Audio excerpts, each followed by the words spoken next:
Alrighty, well, welcome back to Rock M Reacts here today with myself, Parker Gillam, Jaden Lewis, and Quentin Corpuel as well. What we just saw out in this field today was truly something special, a kind of culmination of, as was talked about a lot in the post-game presser, a lot of revenge on people's mind, a lot of STP has been the slogan throughout the offseason. They definitely proved something today. Started out by saying just when that kick went through the uprights, Jaden, your immediate reaction to that. It's very tough to describe. I mean, I was looking at the TV, and then I quickly looked back to the live action on the field, and I saw the kick going through, and I was like, oh my goodness, he made it. And I don't even think that was the most shocking part. I think the fans storming the field, that was the most shocking part to me. I've seen it happen twice here live now, but the way it just all happened at once, it was very shocking. So it's very hard to describe when that kick went in, but an amazing kick by Mevis, the second longest in school history and actually the longest in Southeastern Conference history. So a big kick and a big win for this team. Yeah, I blacked out. I blacked out a little bit. I saw the ball in the air, and I was watching the return man, Phillip Brooks, who, if it was going to be anybody returning back there, that was a very smart move by Kansas State to put him back there.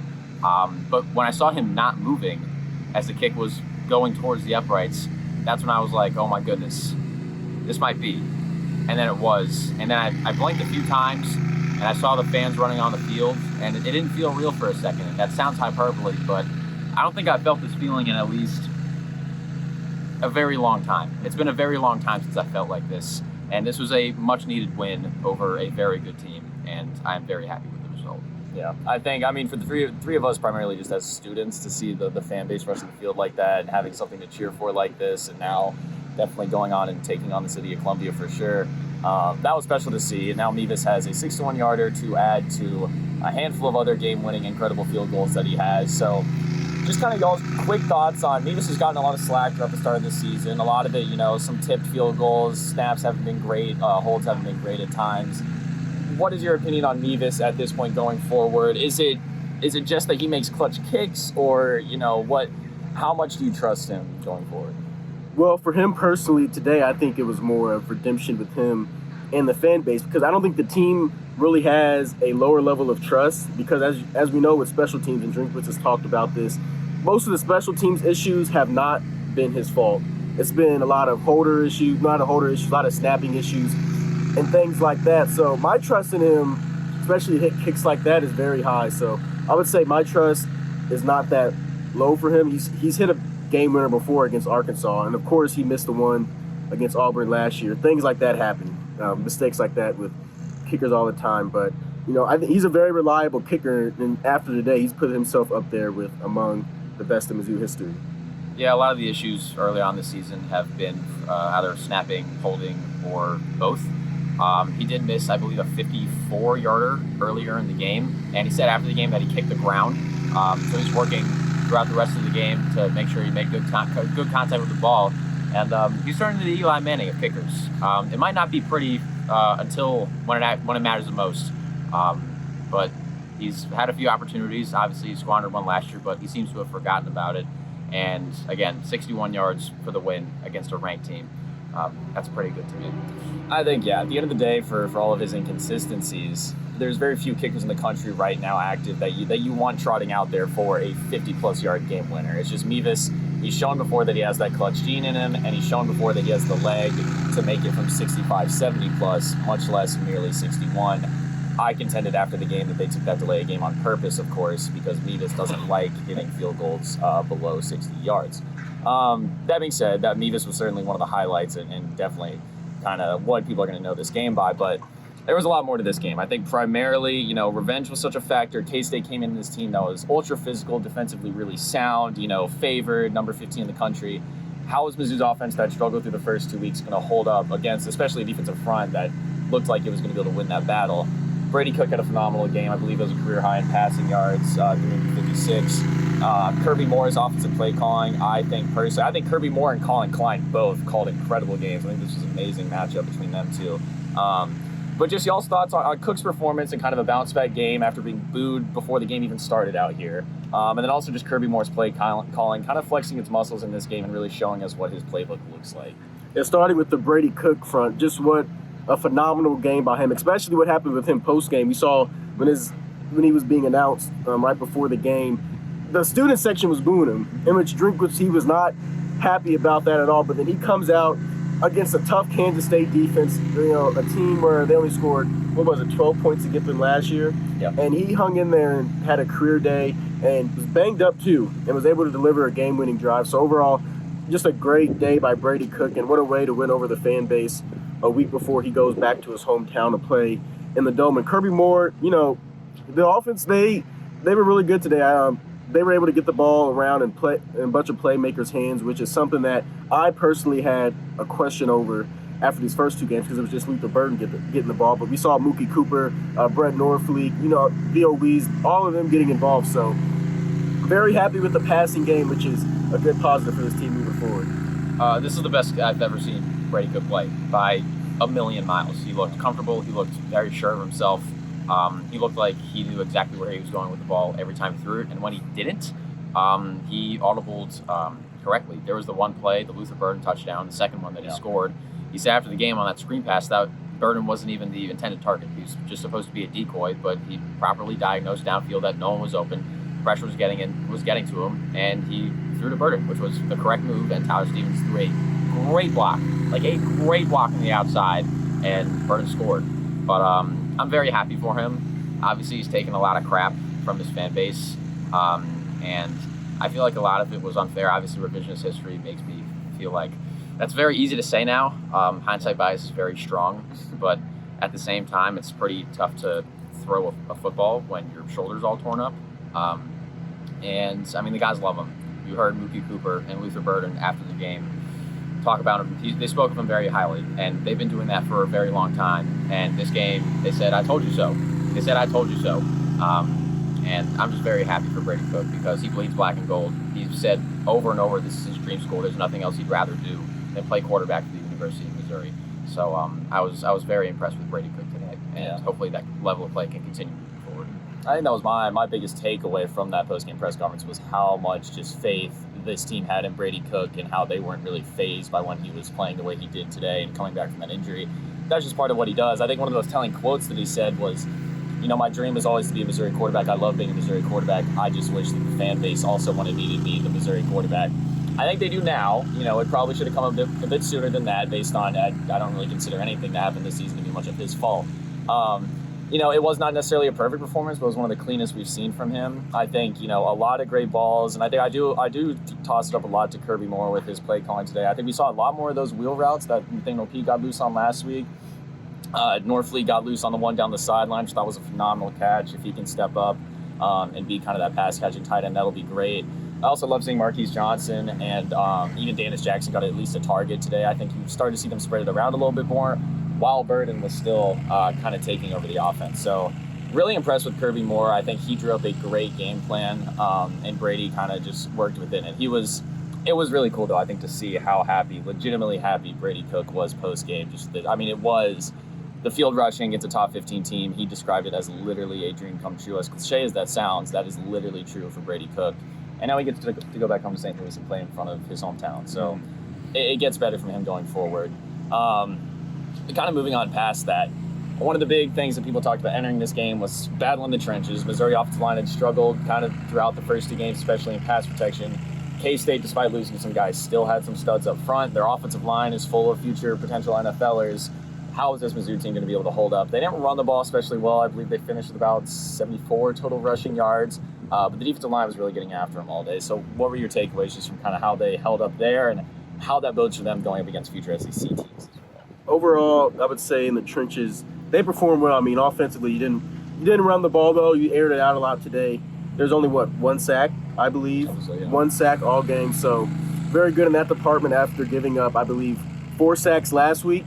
And defensively, one thing Drinkwitz talked about heading into this game was getting Kansas State behind on downs, putting them in third and long situations. And that ended up paying off for Missouri. You saw the interception by Chris Abrams-Drain, and there was plenty of times where they were able to get, Kansas State's offense off the field. And there was one drive, but before halftime, they got them behind, ended up running I formation, running like a draw. Yeah. Easy punt there. So overall, against a good Kansas State team, they've always been good, in the trenches, fullbacks, tight ends, and they always had pretty much a good defensive line. Very solid performance by them, I would say, today. The one play that stuck out to me was the offensive trenches. It was the 4th down and goal. Yeah. And I think on that play, a lot of the criticisms of Missouri period were silenced, at least for the time being. It was, are they going to go for it on 4th down? Are they going to win the battle up front? And are they going to run it with Brady Cook? And they did all 3 of those things on one play. So I was very pleased in that department.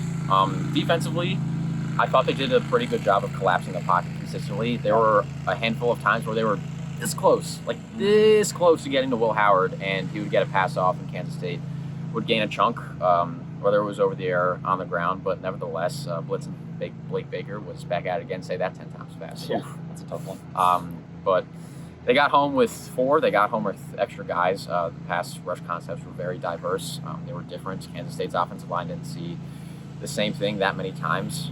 Dalen Carnell was excellent again. He was everywhere, and I think he makes life easier for the guys up front, even if they don't win initially. Dalen Carnell's flying from sideline to sideline, probably, and he made a lot of very important plays, not just plays, but very important plays. So overall, I was pleased. They out-Kansas Stated Kansas State for the most part. That's what they've been killing teams on for a bunch of years, is just winning up front. And while it wasn't by a large margin, would you feel comfortable saying that Mizzou won the battle up front, just in the trenches period? Yeah, I'd say so. I think the defensive line carried that torch a bit, but yeah, I would definitely say so. And that's huge. That's been a problem area for Missouri for a very long time. So it was very pleasing to see that they won that battle today. It certainly wasn't the case last season in this game. Will Howard did break off a couple chunk runs, but I think one of the big things coming into this game was, would the pass rush be able to contain him, or would he be able to break the pocket and be able to scramble a lot? He didn't do that all too much outside of the red zone, really. And yeah, a lot of credit to defensive front. I think Blake Baker had a really great scheme today. I mean, Drink said post-game how we're never going to have to be concerned about Baker not blitzing, because he's always going to do it. And when you've got dudes, at the second level that can come off and just headhunt. I mean, Tyron Hopper today was just coming for everybody's necks. I mean, he was in the backfield all the time, blowing stuff up. Dalen Carnell was very similar. So great to see. I think all the stars really showed up, even with Chad Bailey kind of working his way back into the lineup. I think everything looked pretty seamless there. So yeah, really encouraged. I think offensive line took steps forward today. It's still a work in progress, but I do agree that this was, coming out of the first 2 games, far better than I expected them to play today. And I do credit Brady running a lot. Something I talked about the first 2 weeks, and I know he wasn't going to run a lot against MTSU and South Dakota just for preventing injury. For this team to be very successful this season, he's going to need to be a big factor running the ball. I think today he was, up until obviously the knee sprain in the second quarter. Another shout out to Kirby Moore for that beautiful play call, faking that reverse to Burden. That's another thing. You saw Burden. It was a fake reverse. I forgot about that. My goodness. That's the best part of that play. I think what Kirby did so great today, using Luther as a distraction while still having over 100 receiving yards. He was a decoy so many times today, and it destroyed Kansas State's defense.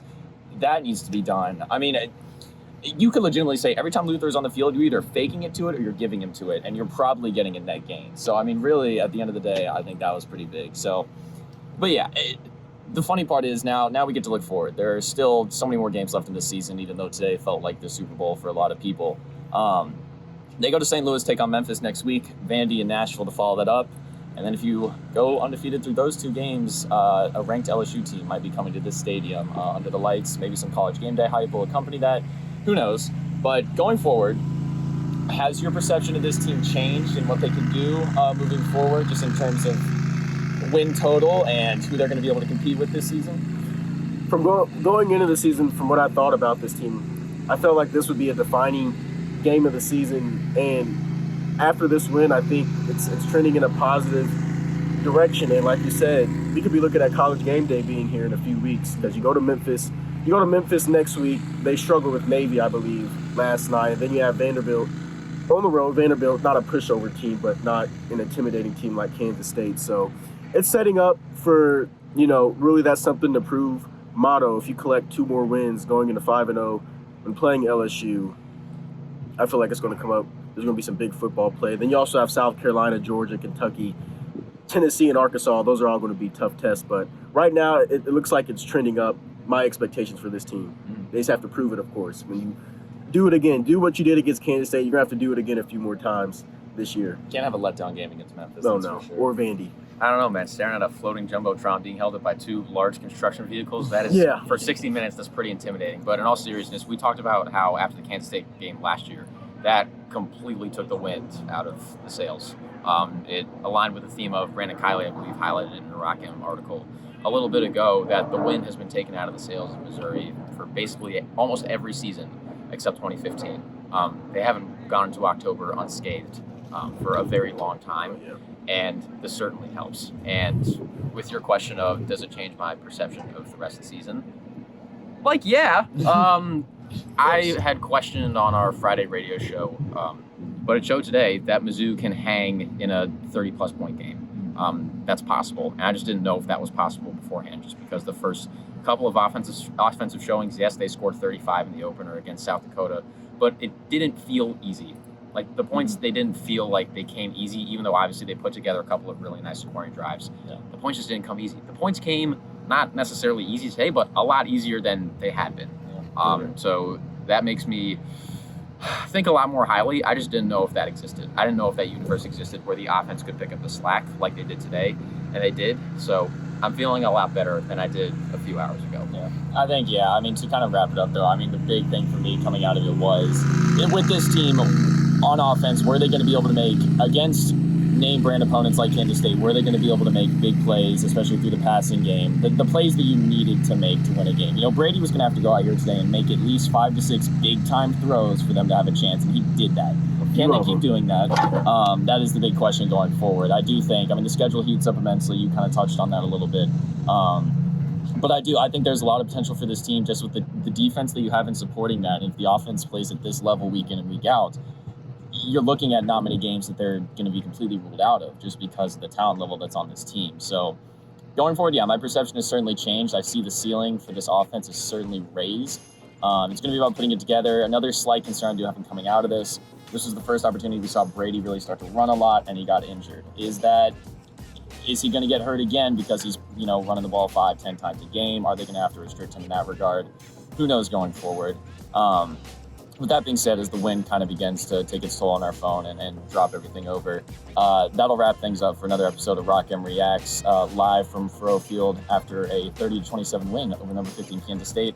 We'll be back live from the Dome next Saturday night for Tigers matchup with the bordering Tigers of Memphis. And we will see you guys all live from there. Go enjoy yourself safely, please. Yeah. Thank you, everyone, for tuning into Rock M Radio, a proud partner of Fans First Sports Network. If you enjoyed this episode and would like to see more just like it being directly into your personal device, just click the subscribe button below. Beep. And you can find this podcast through the Apple Podcast app or for iPhone, or the Google Podcast app for Android, or whatever app you use to listen to your podcast. We are also available on Spotify. Just search for Rock M Radio. And if you like other sports, Fans First Sports Network is a podcast network that has coverage of all other teams, Major League Baseball, MLS, NFL, whatever you want to listen and read about. It is a great network full of really fantastic podcasts. So look them up and subscribe to any and all of those podcasts. Rock M Radio will be back with more episodes coming soon. Thanks.